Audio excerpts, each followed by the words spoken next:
Hey there, it is Ryan Seacrest with you. Do you want to make this summer unforgettable? Join me at Chumba Casino. It's this summer's hottest online destination. They are rolling out the red carpet with an amazing welcome offer just for you. So don't wait. Dive in now and play hundreds of social casino games for free. Your chance to redeem real prizes is just a spin away. Care to join me? Sponsored by Chumba Casino. No purchase necessary. VGW Group. Void where prohibited by law. 18 plus. Terms and conditions apply. I vow to thee, my country, all earthly things above. 2024, another Olympic and Paralympic year. Once again, the volunteers in Paris have proved integral to the successful staging of the two events. Whether it was on your arrival in Paris, getting to the venues, maybe some local advice or knowledge, or ensuring the field of play is ready for the athletes, major events like the Games simply couldn't happen without that army, the volunteer workforce. And despite not being able to hold a tune or sing a note, more about that later, I'm flying solo on this edition of Great British Bosses from Anything But Footy. I'm Michael. Hi, my name is Liz Stainthorpe and I am an event volunteer, and I also am the manager and booking agent of the Games Maker Choir.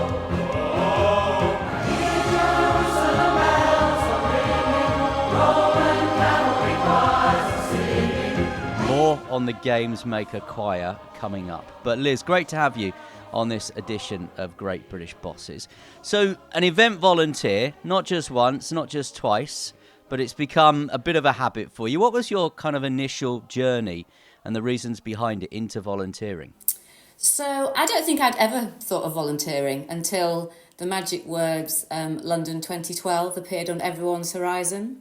And I'm a massive sports fan, so I thought it was an absolute no-brainer. I would probably volunteer. In fact, I knew I would definitely volunteer. I wanted to at least be putting medals around Usain Bolt's neck. That's what I thought I would be up to. And I had been to the Commonwealth Games in Manchester, and I remember seeing people wearing purple flat caps, and I remember watching the sevens rugby and thinking, I want to do that. So I'd already sown a seed with me a few years previously, actually. So yeah, it was a bit of a no-brainer for me. So London 2012 was your entry point. How did you get involved? What was the process on getting on Seb Coe's radar and maybe standing you in front of Usain Bolt? So that all sounded super glamorous. The process itself was really not at all glamorous. So the process, I think, was lots of application forms. I mean, I think there were 70,000 volunteers ultimately at London, and I think there was an inordinate amount. I think it was something like 250,000 people volunteered. So in actual fact, you were probably lucky to get through. So you just had to fill in lots of forms. I think we had, I don't think Zoom existed then, did it? So I think we probably had telephone interviews and some even face-to-face interviews at Excel. You just had to chat through who you were and how excited you were about the Games. And then I finally got given a post and was going to be at Heathrow, which probably meant my chances of putting medals around Mr. Bolt's neck had probably disappeared, but I didn't really care. It was amazing just to be involved. Full disclosure, I actually applied to be a volunteer at London 2012 and didn't get through the process.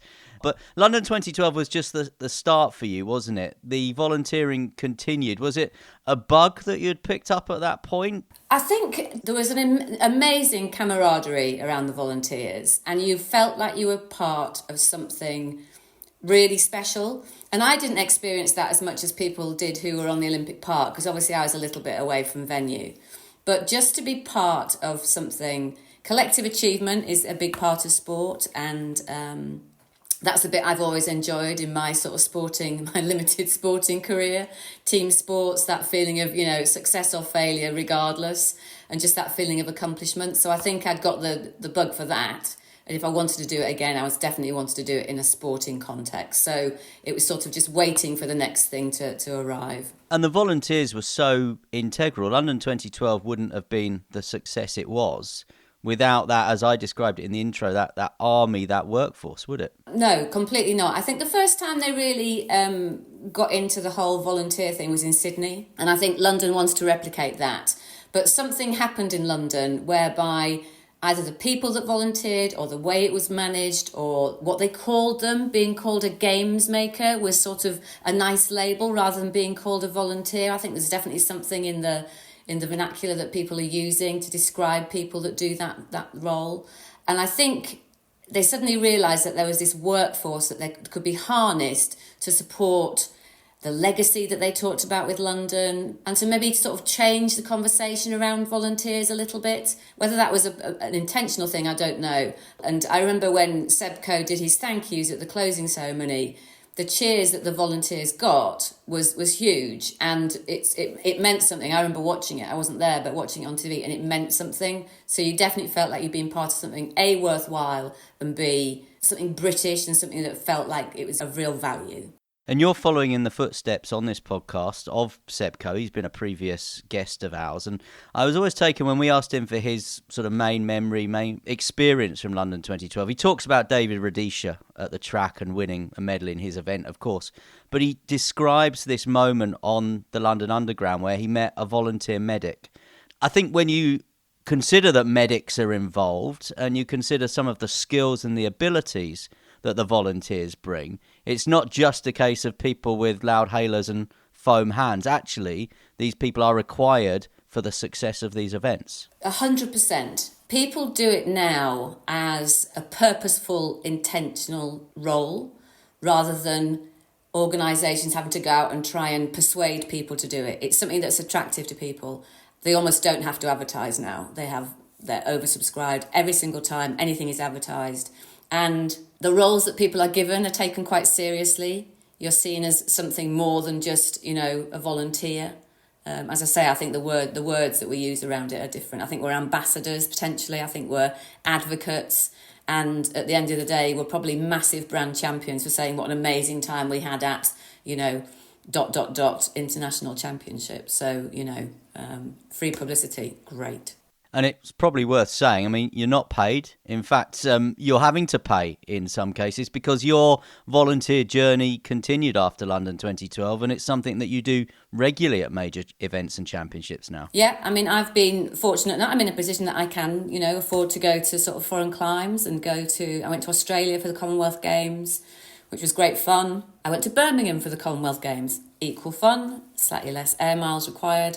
And I've just been to Paris. So I'm fortunate that I can do that. Not everyone can, but we've also been fortunate in the UK that we've had lots of home championships that have required big volunteer workforces that people have been able to get to. But equally, you have to get there, you have to stay there, unless it's local to you. So there is definitely some commitment to it, time, energy, and definitely some finances as well. I guess that might be the reason why John has dipped out of this one, because he knew that both you and I would mention that we were at the Commonwealth Games at the Gold Coast, which I like to mention a lot that I went and he didn't. You've touched on it, but the value volunteers bring to events, how could you sum that up? How would you describe that? I have a brand communications background, and I think the brand value of that workforce, what they look like, they're always distinctive. They always make us wear some great colours, some good, some bad, some not to be, sent straight to the charity shop.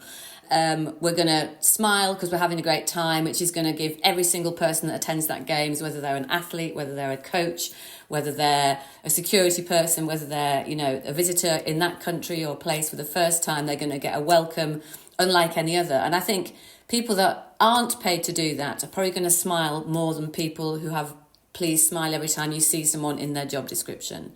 So I think the value to organisations who are putting on any sort of major sporting event is huge. And I think the financial value, if they'd had to pay 70,000 volunteers at London, I don't think we'd have been able to do it.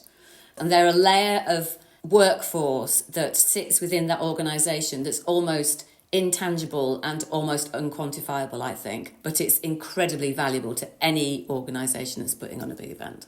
There are obviously at these major events a paid workforce. What is your experience of the relationship between the paid workforce and the way they work and deal and speak and the culture around the volunteers? I think I've had different experiences, and I think it is an evolving sort of situation. Post-London, let's take a UK Games, like Glasgow was immediately afterwards. So they had this amazing opportunity to replicate what happened. And I think they probably did a great job. But I think as we've gone on, we're now 10 years on, 12 years on, the people that are volunteering are approaching it in a slightly different way. There's a piece of training, I think, that needs to be done about how to talk to people who are giving their time for free. Because inevitably that is different from somebody that you are paying to be there.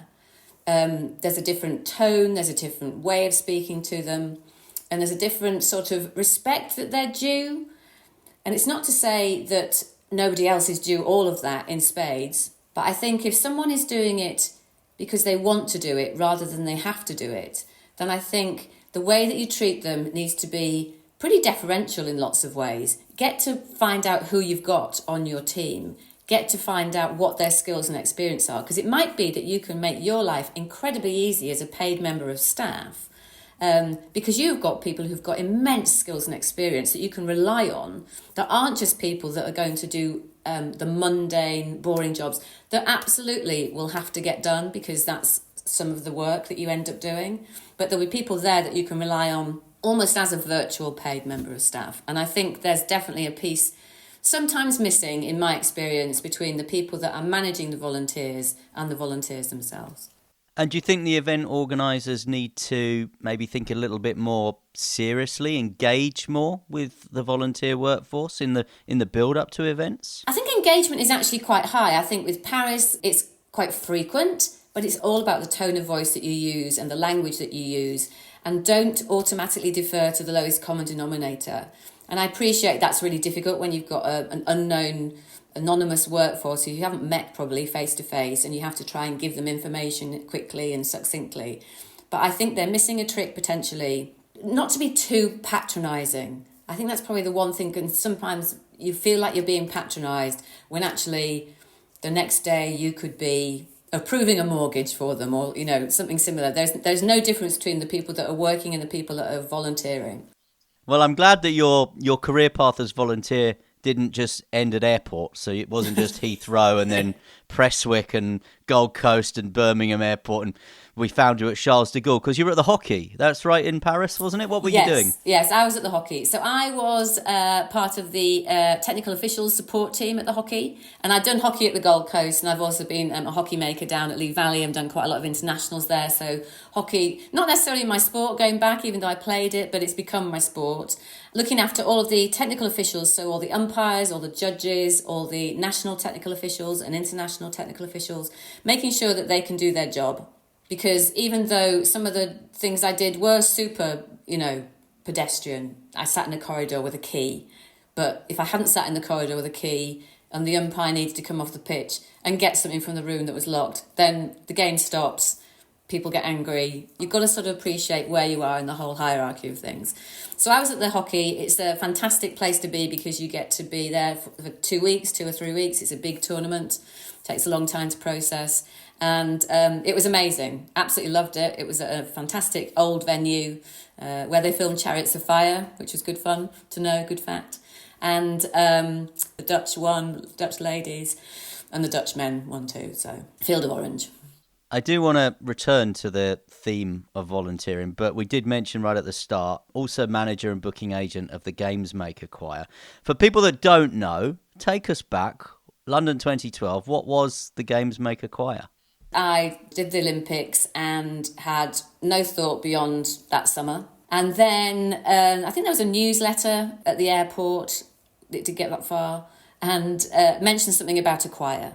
And I thought, vaguely interested, never been part of a choir since school.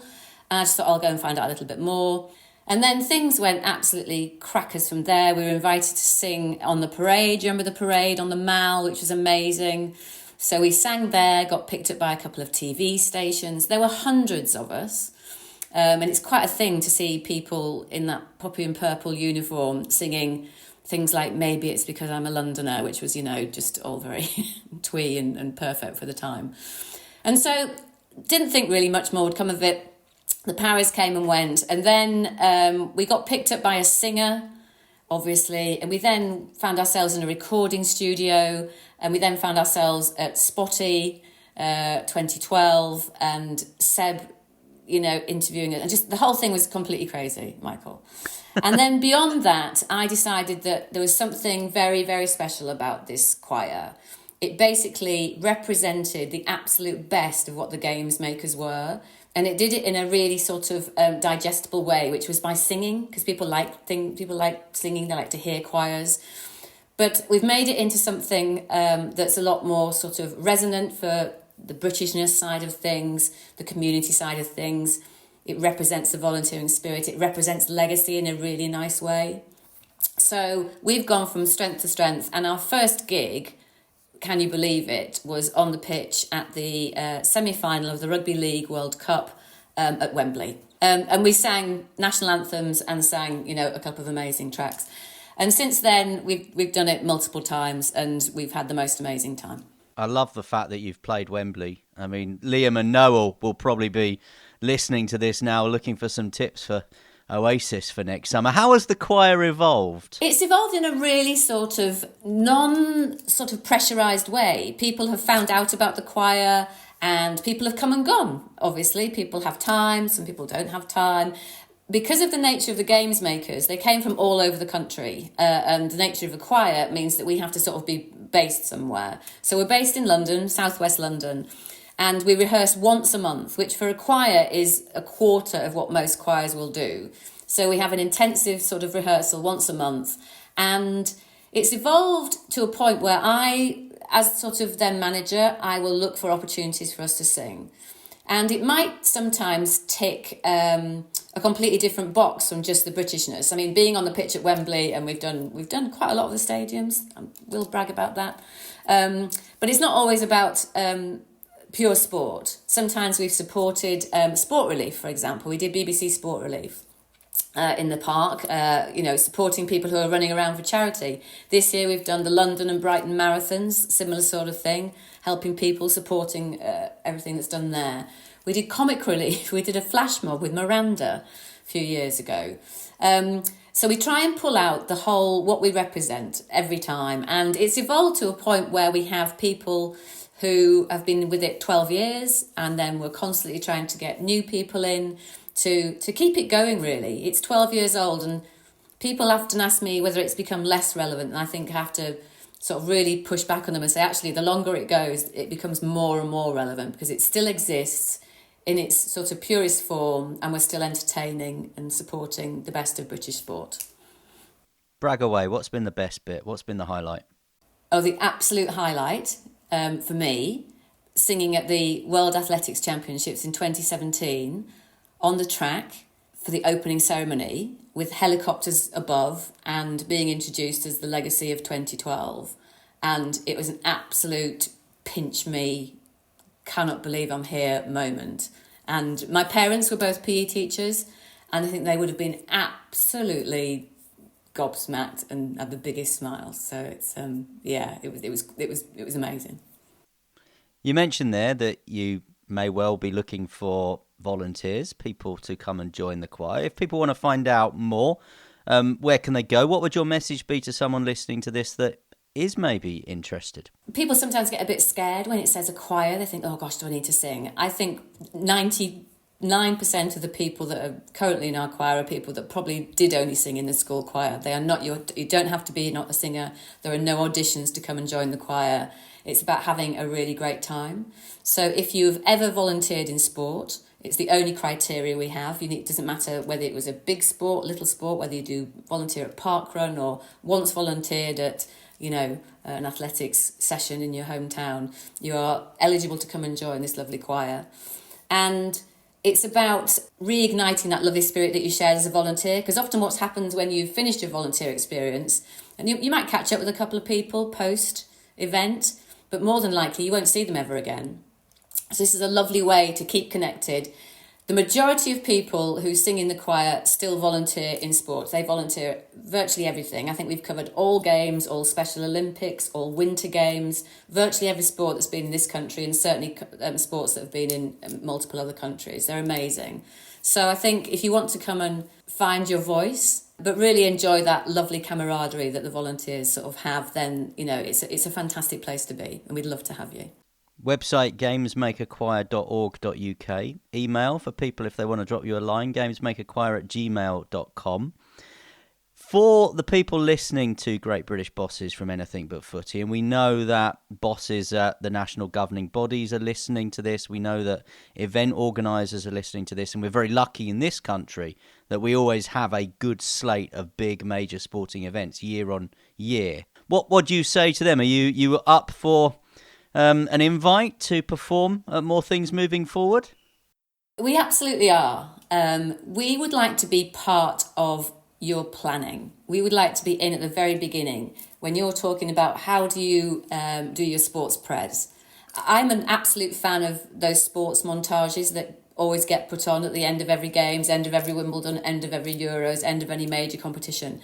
And I don't know about you, but it's probably one of my favourite things. Putting sport with music is magical. It's absolutely magical. So if I can bring you 10 minutes of something magical that you can put in front of your audience, and it might not be your audience during the actual event, it might be your pre-audience, it might be you trying to get funding, it might be you putting on quizzes to raise funds, it might be you talking to people to try and get the event organised. We can be part of that, and we're a living, breathing, singing representation of both legacy but also the power of what sport can be and be to people. It goes beyond just the competition. There's all this other stuff that happens behind the scenes that people don't know anything about. So I think if you want to talk about legacy and show that volunteering can be something very powerful, then I think call me. And to go back to where we started, I guess it's a similar parallel message to organisers about the role and the importance of volunteers, and that is that you are integral, you bring a tremendous amount of skills, a lot of ability, you need to be taken seriously, and you need to be there at the start, not an afterthought. 100%. The volunteers are built in to virtually every large international sporting event now. But I think the piece that is missing is just that education piece about how do you get the absolute utmost out of your volunteer cohort by finding out more about them at the front end. Don't just use them as people, use them as absolute resource and absolute assets. And if you find out what the top 30% of your volunteers could do, you could probably either reduce your numbers that you need from a paid staff point of view, which in an economic climate is probably quite a good thing, and they would be wholly supportive of doing that, I think. Well, if your LinkedIn profile says MD, CEO, event organiser, COO, I hope you've been listening very carefully to what our guest on Great British Bosses from Anything But Footy's been saying today. Liz Stainthorpe, event volunteer, manager and booking agent of the Games Maker Choir. Thank you so much for joining us on Great British Bosses from Anything But Footy. For more information or to book the choir for an event or a performance, you can drop them an email, gamesmakerchoir@gmail.com, or you can find them online at gamesmakerchoir.org.uk. Liz, thank you so much for your time. Thanks, Michael. It's been lovely.